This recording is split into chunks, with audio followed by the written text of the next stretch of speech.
This is Books and Tickets NI. We're here at the warehouse in the Red Cow. Delighted to be joined by victorious Cain Lewis.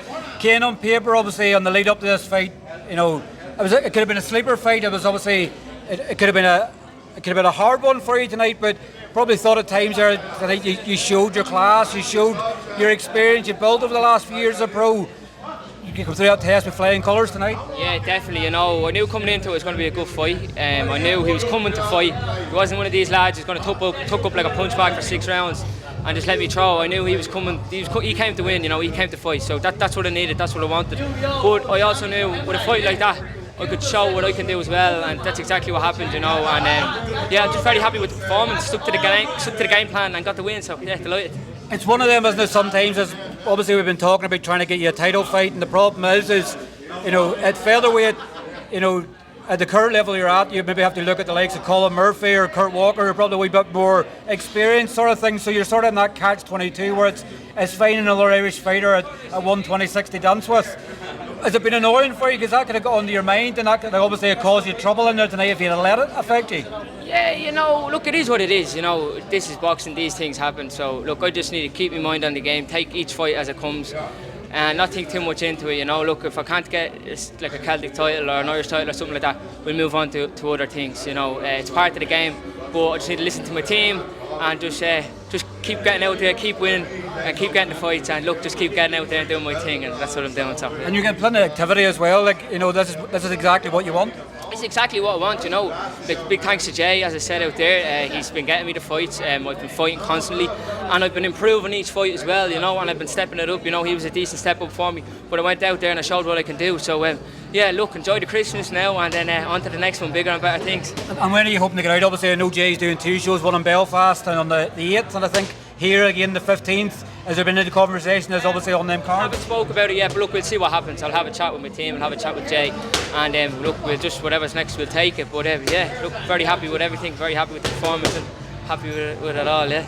And Jay was sort of mentioning to me in an interview, he didn't give any names out, but he's saying there's a potential either in February or in April of you fighting a guy that's undefeated. I don't even want to go sort of looking, and hopefully people don't try and spoil it in some ways, but there's a potential obviously of a title fight in some way for you at the start of the year. There's a potential fight there against a decent lad, you know. Nothing's over the line yet, nothing's confirmed, but there's definitely been talks about it.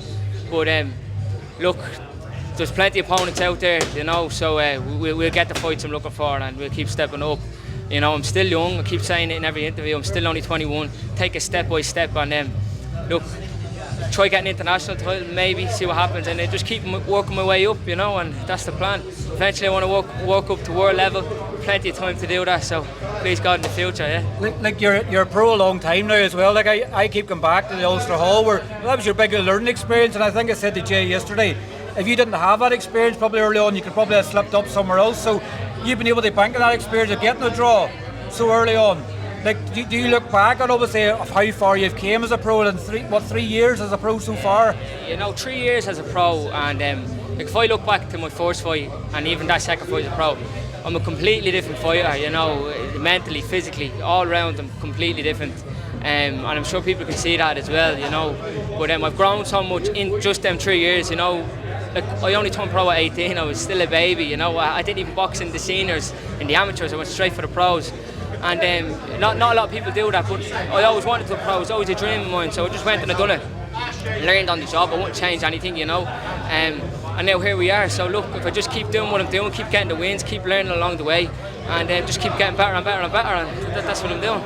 You've matured very well in them 3 years, and obviously this experience you've built. Like, would it be annoying for you if you don't get an Irish title as a pro, or do you have you already sort of had them conversation to go, if it doesn't happen, it's not for the one to try it? You know, at the start it was a bit annoying, but look, I think I'm past that stage now where it's like, oh, I want to get the Irish title, oh, I want to get the Celtic title. Look, it is what it is. If no one wants to fight for the Celtic and Irish title, so be it. I'll move on to other things. I'm set at that in my head now.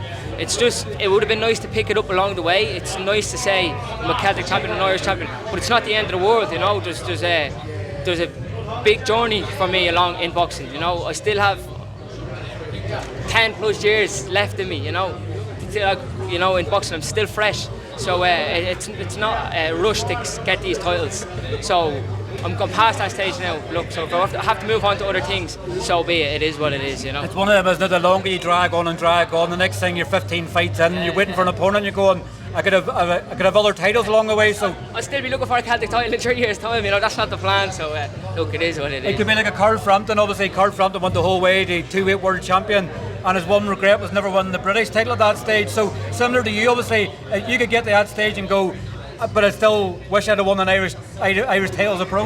Yeah, no, as I said, it's nice to pick up along the way, say I'm an Irish champion. I'm Irish, like, who doesn't want to say they're an Irish champion? But, or even a Celtic champion at that matter. But look, I'm not too fussed about it. It is what it is, as I said. And look, because I know deep down, I put everything into boxing. You know, I've been doing it since a kid. You know, and it's all I've ever done. And I put all my eggs in one basket. So, and I'm gonna keep doing that. I'm gonna keep putting all the work into boxing. So, in my head, I know I'm gonna get up to world level, and that's the plan. So, look, if I can't get to Celtic, we'll work towards that. Well, congratulations once again, that brilliant performance, and I'm sure we'll catch up in the new year. Thanks very much, appreciate it. Thank you. Cheers, Cain. Thank you.